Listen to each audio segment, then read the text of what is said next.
I am creating today is for my students.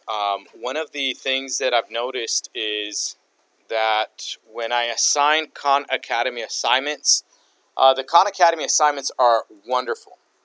The challenge that I'm having with my students is them actually showing their work on notes. And what I'm going to have them do is make a particular template for them to show their work.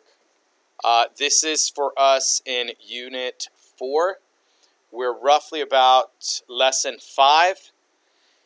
And we have been writing the steps to solve the problems. We've been focusing on writing the steps. So the first thing that we are going to take a look at this problem that makes it more difficult than usual is it has decimals. We're going to be solving equations with variables on both sides, with decimals and fractions, right? This is the title on the Khan Academy problem that popped up for me, and I'm going to model for my students what I want to see in their notes for every homework assignment that I give them on Khan Academy. First thing that I want them to remember is the 5 basic steps that we saw on page 28 of our textbooks. And the first step to solving an equation was to distribute in order to remove all of the parentheses. Secondly, we combined like terms. Then we used addition to get all of the variables. Okay, so this is going to focus on the variables, all on one side of the equation. My fourth step, once again, I added, but this time I only focused on the numbers, and this was to get all of the numbers to the opposite side from the variables. So variables would be on one side and the numbers would be on the opposite side. The last step, step 5, we multiplied. And we multiplied so we can get our answer in the form of variable is equal to a number. So it's only one variable, and that is equal to a number. These steps are better explained on page 28 of our textbook. If you have questions about that, go ahead and send me a comment, and I'll email you back and let you know where that is found, or maybe I can send you a picture of where that is.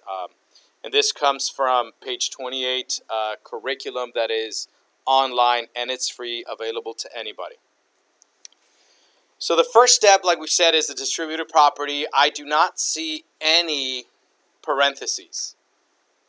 I don't see like terms to go there. So first thing I would probably do was add the variables. But there's something particular about this problem that I don't like too much, and some of my students have expressed that they're not very comfortable working with either decimals or fractions. So what we're going to do is actually distribute a number to both sides. And that is the number 10, because if I remember correctly, if I multiply by 10, all that does is shift the decimal place over. So my very first step will be to multiply by 10 on both sides. The reason I write my steps here is for my students to remember that things have to remain balanced. And if I multiply one side by 10, I have to do the other side as well. Otherwise, it's not balanced, right? So by doing so, my step in between, I'm not going to write the step that goes in between, because right now we're focused on the multiplication of 10. So I'm going to distribute the 10 to everything that's inside. So 9 times 10 is 90, plus 3.5 g times 10 is 35 g. On the opposite side of the equation, since I've already multiplied by 10 on the left, I have to multiply by 10 on the right. 11 times 10 is 110, minus 0.5 g times 10 is 5g. So, believe it or not, in that step, I actually distributed on both sides, but I distributed a 10 that I multiplied both sides by 10. There's no like terms to collect, so I'm going to jump straight into my next step, which is to add the variables just on one side. I do notice something, though, about this. If I were to remove the 35g, I would have to remove 35g from the right side, and I would end up with negative g's. But since I kind of like to have positive variables always, it makes things easy. I'm going to add the opposite of negative 5g, which is positive 5g. So I'm going to add 5g on both sides. 90 plus 35g plus 5g. 35g plus 5g is 40g's. Is equal to 110, just numbers. Negative 5g plus 5g creates a zero pair. That zero pair is something, one of the secrets to algebra, like I've taught my students. And by creating that zero pair, it just eliminates that negative 5g. My next step, according to my rules over here, is to add just the numbers, so all the numbers are on one side of the equation and variables on the other. So in this step, this 90 has to go. That's a positive 90, so I will be adding the opposite of 90, and that is negative 90. Once again, on both sides, creating a zero pair. Negative 90 plus 90 is 0. 0 plus 40g is 40g. Equaling 110 plus negative 90g, I misspoke on that one. 110 plus a negative 90, it leaves me with 20. In my last step, I need to multiply in order for me to get the variable by itself. So all I have is a single variable equals to some kind of a number. In this case, if you guys recall, the way I multiply, sometimes you heard it dividing, but I kind of have been teaching my students to just add and multiply. They're going to be multiplying by the reciprocal of 40. The reciprocal of 40 is 1/40th, and that's going to be done on both sides. Once again, I do these things to both sides in order to maintain the balance in the equation and for the equation to remain true. When I multiply 1/40th times 40, that's 1. Another of the secrets of algebra. 1 times g is just g by itself. On the right hand side, I have 20 times 1/40th, so that would be 20/40ths, or 20 over 40, which simplifies very neatly to 1/2. The solution to this equation is 1/2. The only thing that I would probably do here differently, or not differently, but in addition to this, is check my solution. Typically, my students, since they're using Khan Academy, they would input 1/2 into the box where it says what's the solution. But it is a good idea for you guys to remember that in order for us to check our solutions, we need to substitute our solution into the original equation.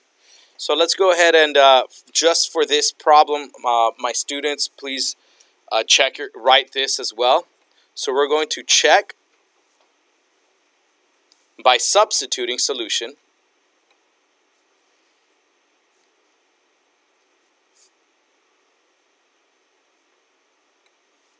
into the original equation. Into original equation.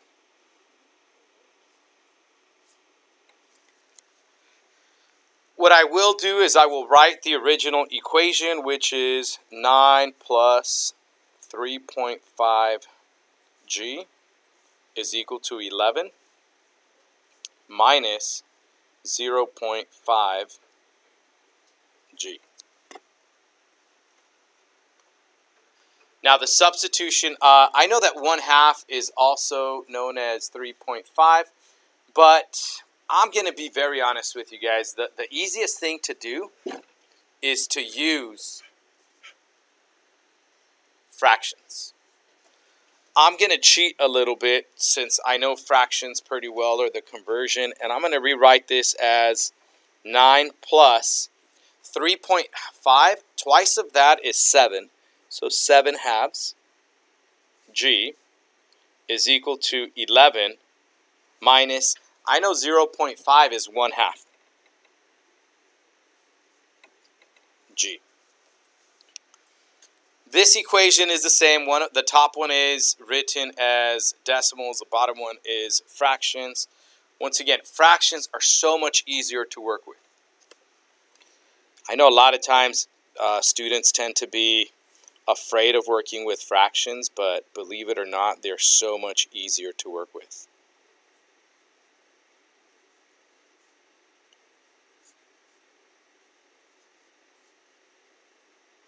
All right.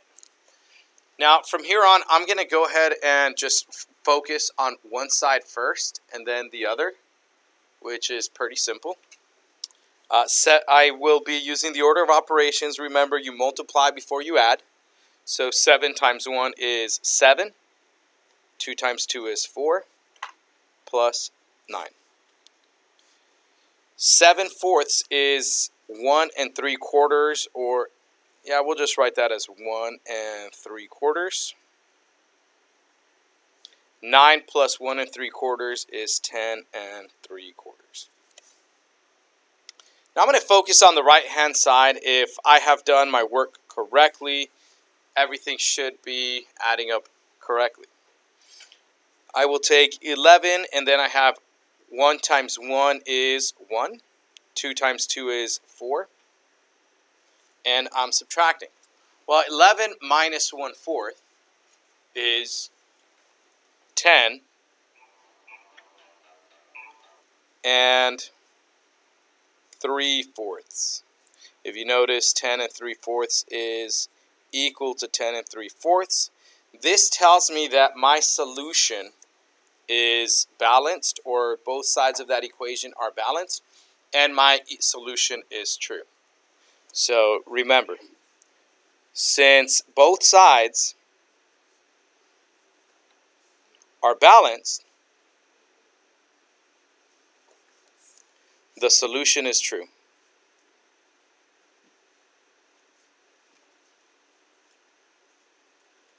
All right. So another thing that I want to kind of go over, well, let's go ahead and recap what we did here for this particular problem. We started off with our equation, and I noticed that there was decimals, and you know what, let's get rid of decimals. So we multiplied by 10 to move the decimal place over 1 on every term that is in there. That's how we got the 90 plus 35g being equal to 110 minus 5g. At this time, we added to get the variables on one side by adding 5g to both sides, removing it from the right-hand side, and moving it to the left-hand side, leaving me with 90 plus 40g is 110. Next, we added negative 90 to both sides to remove that 90 so we can get the variables just on one side and the numbers just on the other, leaving me with 40g is equal to 20. Lastly, we multiplied by 1/40, and that's how we got 1 from 40 over 40, and 1 times g was g. 20 over 40 is equal to 1/2. Some of you guys have asked me in the past, Mr. Barajas, will Khan Academy accept 20 over 40? From past experiences, I have noticed that sometimes that does not work, so you do need to simplify. In my class, since we are mainly focused right now in this particular part of our lessons on the actual steps, 20 over 40 would be good for me. However, later on, once this is not the focusing on the steps is not the major focus of the lessons, yes, I would require you for you to simplify the 20/40 into 1/2. With that said, guys, I hope this video helps you understand what my expectations are for you to have in your math notebook. The checking the solution, remember, if you're doing Khan Academy, if you check your solution by putting it into the problem and it says, sorry, do it again, you don't need to do the solution checking. This was just to check in case you have an assessment or something. This is very helpful. For Khan Academy, just type that in and that will give you your